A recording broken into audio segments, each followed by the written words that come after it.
Bismillahirrahmanirrahim. Assalamualaikum warahmatullahi wabarakatuh.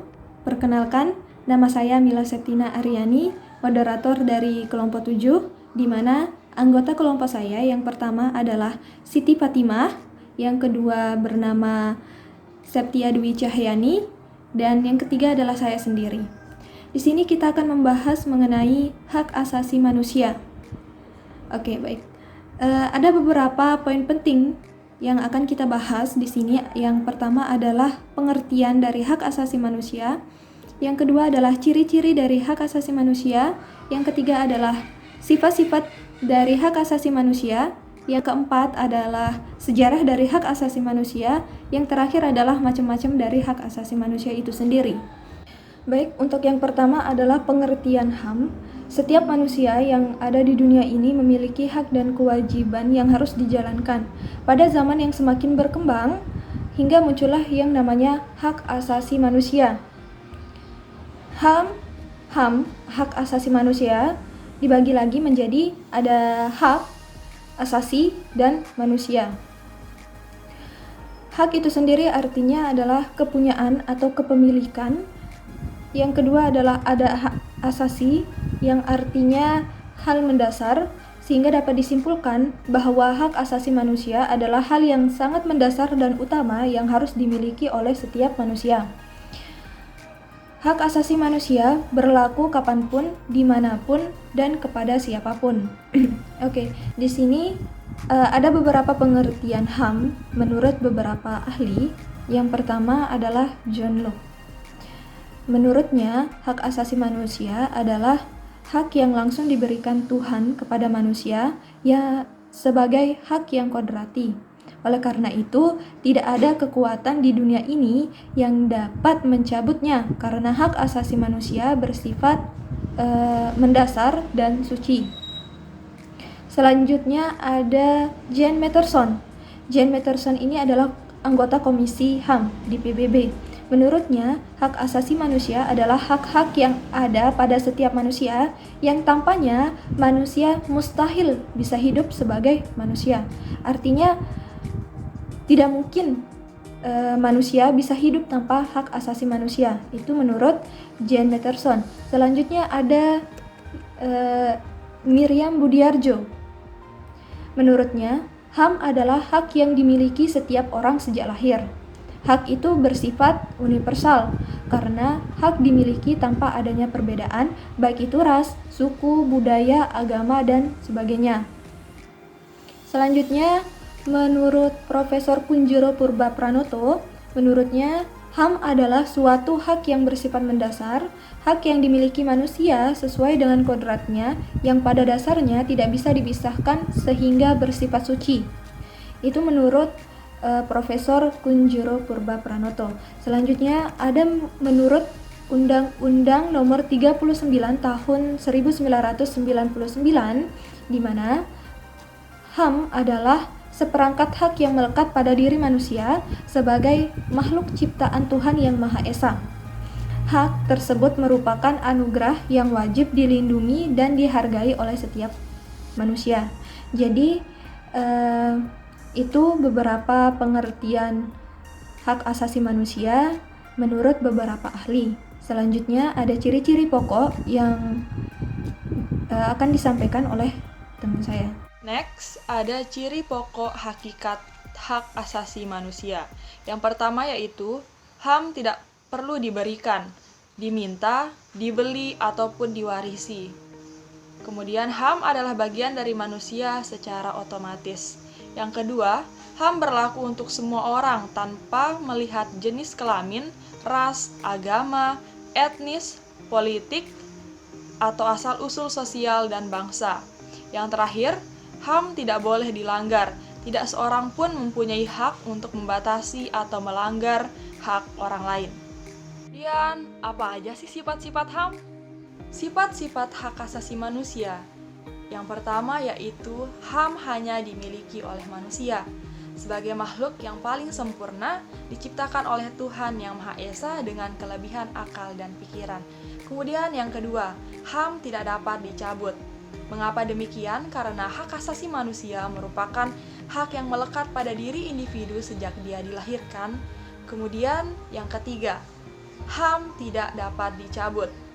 HAM pada manusia adalah sama. Jadi, hak ini tidak dapat dibagi dan tidak dapat diserahkan kepada orang lain, karena pada dasarnya semua manusia sudah memiliki hak asasi manusia. Kemudian yang keempat, HAM adalah hak yang hakiki dan kodrati. HAM bersifat hakiki, berarti sudah ada sejak lahir dan tidak dapat dibuat-buat keberadaannya oleh konstitusi suatu negara. Bersifat kodrati artinya sudah ada dan dibawa karena pemberian Tuhan dan tidak ada yang dapat mengubah hak asasi manusia yang dimiliki oleh orang lain. Kemudian yang kelima, HAM bersifat universal. Artinya, HAM dimiliki tanpa membedakan suku, agama, bangsa, ras, negara, serta harta yang dimiliki dan jabatan di suatu negara. Yang keenam, HAM dimiliki sejak lahir.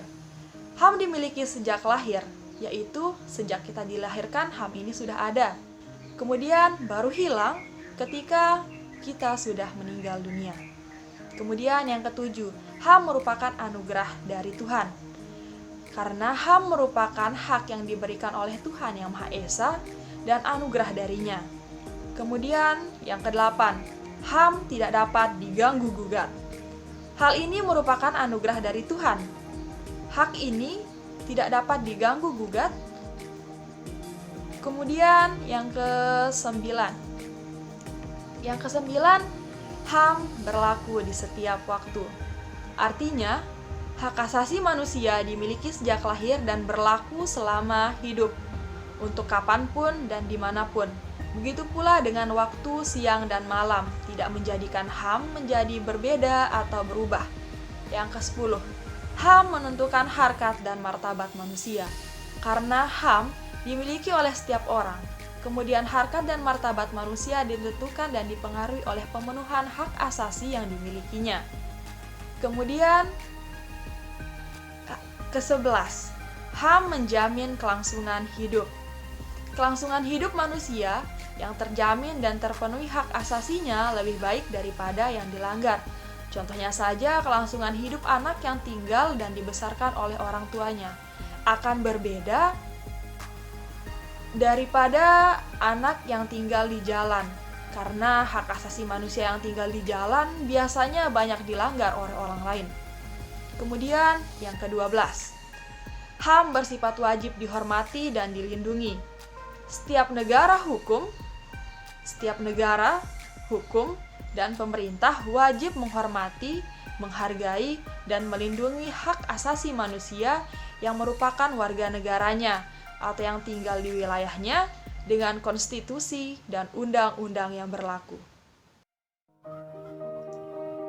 Assalamualaikum warahmatullahi wabarakatuh. Saya Siti Fatimah, kelas B. Saya akan menjelaskan mengenai macam-macam HAM beserta dengan sejarah perkembangan HAM di negara kita, yaitu di Indonesia. Macam-macam HAM itu dibagi menjadi 6. Yang pertama, hak asasi pribadi. Hak asasi pribadi itu hak asasi yang berkaitan dengan kehidupan pribadi manusia. Contohnya itu hak kemerdekaan, hak menyatakan pendapat, hak memeluk agama, dan lain sebagainya. Yang kedua, yaitu hak asasi politik. Hak asasi politik itu yaitu hak asasi yang berhubungan dengan kehidupan politik. Contohnya itu seperti hak untuk diakui sebagai warga negara, yaitu hak memilih dan dipilih, hak berserikat, hak berkumpul, dan lain sebagainya.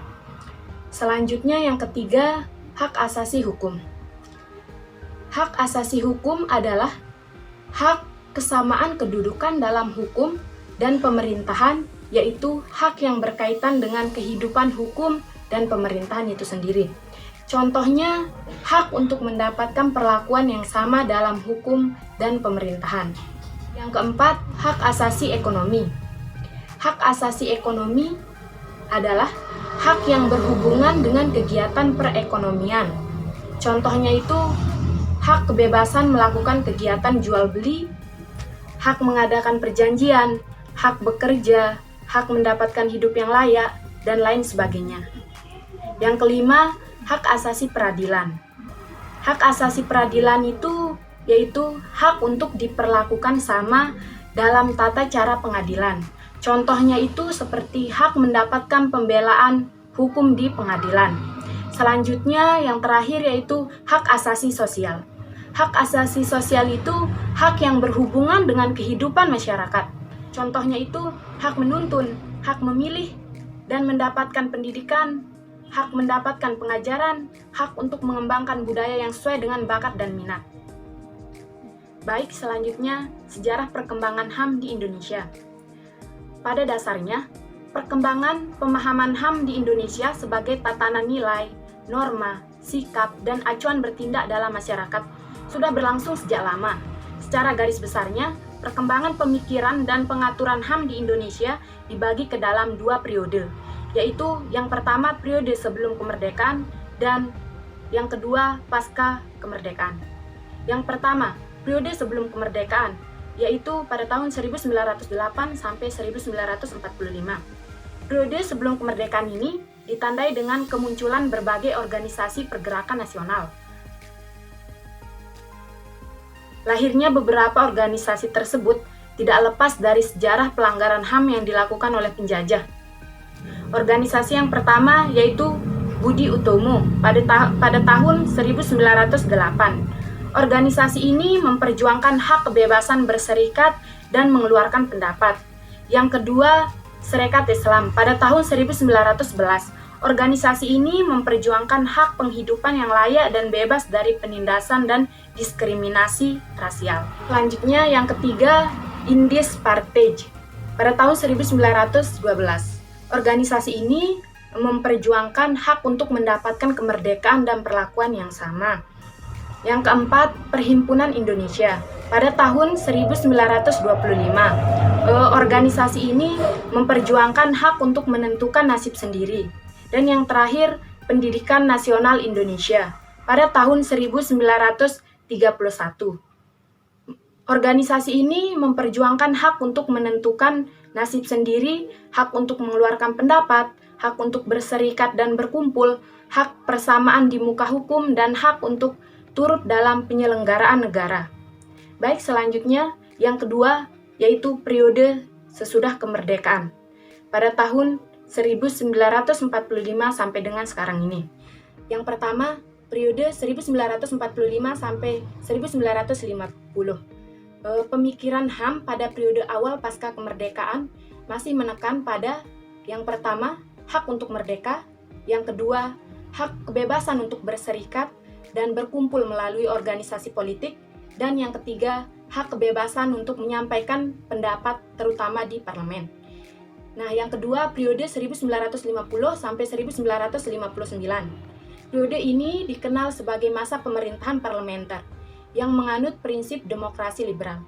Sejalan dengan prinsip tersebut, implementasi pemikiran HAM pada periode ini lebih memberi ruang bagi perkembangan lembaga demokrasi seperti A. Kemunculan partai politik dengan beragam ideologi, B. Adanya kebebasan pers, C. Pemilu dengan sistem multipartai, D.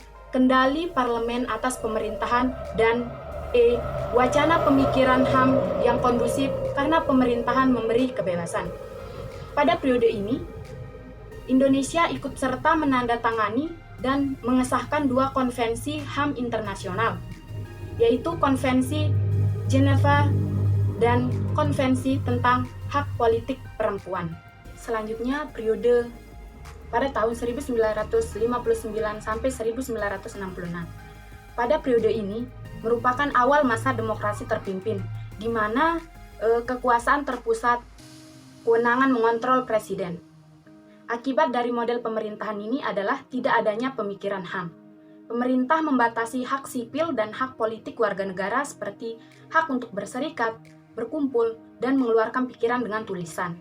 Yang keempat, periode pada tahun 1966 sampai 1998. Periode ini dikenal dengan masa pemerintahan Orde Baru.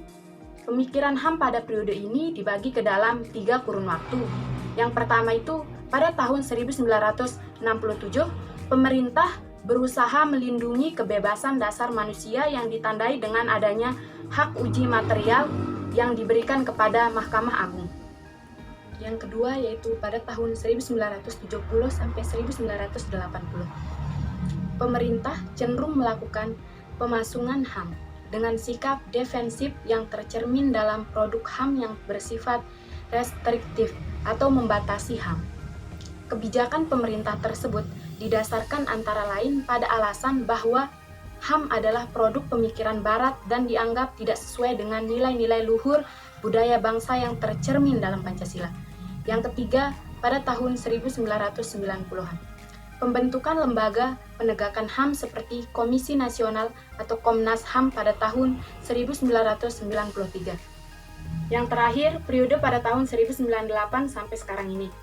Pergantian pemerintahan dari Orde Baru ke Orde Reformasi memberikan dampak yang sangat besar terhadap penegakan dan perlindungan HAM di Indonesia. Pada periode ini, pemerintah melakukan amandemen UUD NKRI tahun 1945 untuk menjamin HAM. Pemerintah menetapkan Undang-Undang Nomor 39 Tahun 1999 tentang HAM dan Undang-Undang Nomor 26 Tahun 2000 tentang Peradilan HAM. Selain itu, dibentuk Kantor Menteri Negara Urusan HAM yang kemudian digabung dengan Departemen Hukum dan Perundang-undangan dan menjadi Departemen Kehakiman dan HAM yang sekarang ini bernama Kementerian Hukum dan HAM. Terdapat pula Rencana Aksi Nasional Hak-Hak Asasi Manusia atau RANHAM pada tahun 1998 sampai 2003 yang dicanangkan oleh Presiden B.J. Habibie melalui keputusan Presiden nomor 129 tahun 1998 tentang RANHAM Indonesia pada tanggal 25 Juni 1998 yang kemudian diubah dengan keputusan Presiden nomor 61 tahun 2003. Pada 22 Juni 2015 telah ditandatangani Peraturan Presiden Nomor 75 tentang RANHAM tahun 2015 sampai 2019. Berbagai langkah tersebut menunjukkan bahwa pemerintah telah berupaya melakukan pemajuan, penghormatan dan perlindungan HAM dalam berbagai aspek. Ya, itu tadi beberapa penjelasan mengenai hak asasi manusia di mana kita membahas tentang pengertian dari hak asasi manusia, ciri-ciri hak asasi manusia, sifat-sifat dari hak asasi manusia, sejarah perkembangan hak asasi manusia, dan macam-macam hak asasi manusia. Dan yang terakhir adalah kesimpulannya. Di sini kita mengambil kesimpulan hak asasi manusia adalah hak-hak dasar yang dimiliki oleh manusia sesuai dengan kiprahnya. Setiap individu mempunyai keinginan agar hak asasi manusianya itu terpenuhi. Tapi satu hal yang perlu kita ingat bahwa jangan pernah melanggar atau menindas hak orang lain. Dalam kehidupan bernegara, hak asasi manusia diatur dan dilindungi oleh perundang-undangan, di mana setiap bentuk pelanggaran hak asasi manusia, baik yang dilakukan oleh seseorang, kelompok, atau suatu instansi, atau bahkan suatu negara yang akan diadili dalam pelaksanaan peradilan hak asasi manusia. Pengadilan hak asasi manusia menempuh proses pengadilan melalui hukum acara peradilan hak asasi manusia, sebagaimana terdapat dalam Undang-Undang Pengadilan Hak Asasi Manusia. Terima kasih telah menonton video ini. Saya sebagai moderator meminta maaf jika ada salah kata maupun tindakan yang tidak berkenan di hati Bapak. Sekian dari kelompok 7. Assalamualaikum warahmatullahi wabarakatuh.